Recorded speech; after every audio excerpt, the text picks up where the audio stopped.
আসসালামু আলাইকুম everyone, welcome back to my channel. কাছে এবং দূরের যে যেখান থেকে আমার ভিডিওটি দেখছেন, আশা করছি আল্লাহর রহমতে ভালো আছেন। আজকে আমি আপনাদেরকে তৈরি করে দেখাবো দারুণ মজার তেলে ভাজা কেক রেসিপি।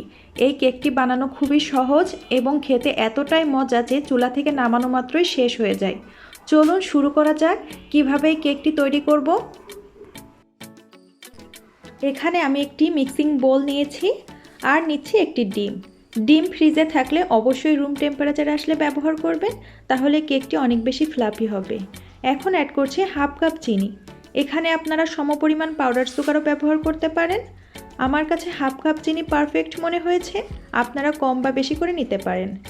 একটি হ্যান্ড উইস্ক বা কাঁটা চামচের সাহায্যে ডিমটি ফেটিয়ে নিব যতক্ষণ না পর্যন্ত চিনি গলে গিয়ে ক্রিমি হয়। এখন অ্যাড করছি 1/4 কাপ রান্নার রেগুলার তেল ও 2 টেবিল চামচ গুঁড়া দুধ দিলে কেকের টেস্টটা অনেক বেশি বেড়ে যায়। সামান্য লবণ অ্যাড করছি। মিষ্টি জিনিসে লবণ দিলে খাবারের টেস্ট অনেক গুণ বেড়ে যায়।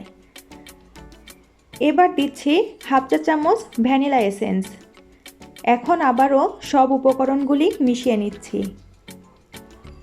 এই পর্যায়ে একটি স্ট্রেনারের সাহায্যে 1 কাপ ময়দা ও 1 চামচ বেকিং পাউডার চেলে দিচ্ছি।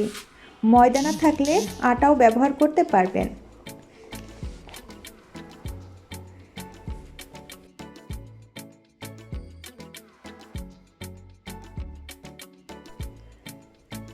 ডিমের মিশ্রণের সাথে ময়দা ভালোভাবে মিশিয়ে একটি ডো তৈরি করে নিব।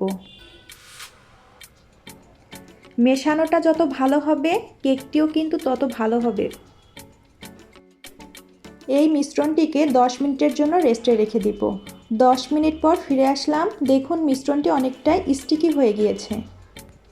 হাতের সাহায্যে আবারও ডোটিকে ভালোভাবে মিশিয়ে নিব। 2 হাতের তালুতে তেল মেখে নিয়েছি যাতে মিশ্রণটি হাতে লেগে না যায়।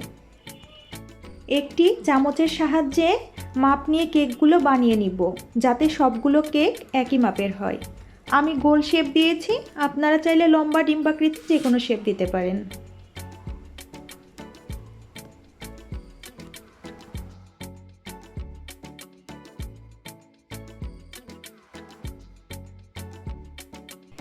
একটি প্যানে পর্যাপ্ত তেল দিয়ে নিয়েছি। তেল সামান্য গরম হলে একের পর এক পিঠাগুলো দিয়ে দিব। তেল কিন্তু বেশি গরম করা যাবে না। তেল বেশি গরম হলে পিঠাগুলো দেওয়ার সাথে সাথে কালার চলে আসবে, কিন্তু ভেতরে কাঁচা থেকে যাবে। যেহেতু মিশ্রণটি একটু নরম, এজন্য কেকগুলো বানাতে হবে আর তেলের ভিতর দিতে হবে।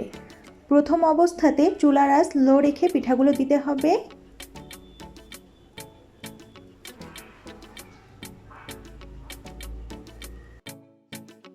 আমার সবগুলো পিঠা তেলের মধ্যে দেয়া হয়ে গিয়েছে।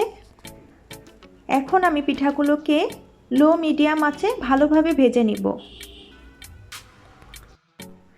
পিঠার এক সাইড ভাজা হয়ে গেলে অপর সাইডও ভালোভাবে ভেজে নিব।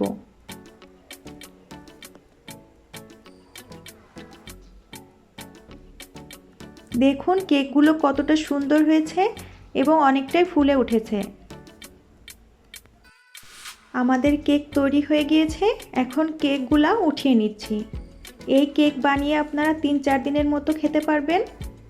একটি কিচেন টিস্যুর উপর পিঠাগুলো উঠিয়ে নিব যাতে কিচেন টিস্যুটি এক্সট্রা তেল শুষে নেয়। দেখুন কেকগুলো কতটা সুন্দর হয়েছে। দোকানের কেকের থেকে এই কেকগুলো কোনো অংশেই কম নয়। দেখতে যেমন সুন্দর, খেতেও কিন্তু মাশাআল্লাহ। আমার ছেলে আবদার করলে আমি বানিয়ে দেই। আপনারাও চেষ্টা করবেন। আশা করছি আপনাদের কাছে ভালো লাগবে।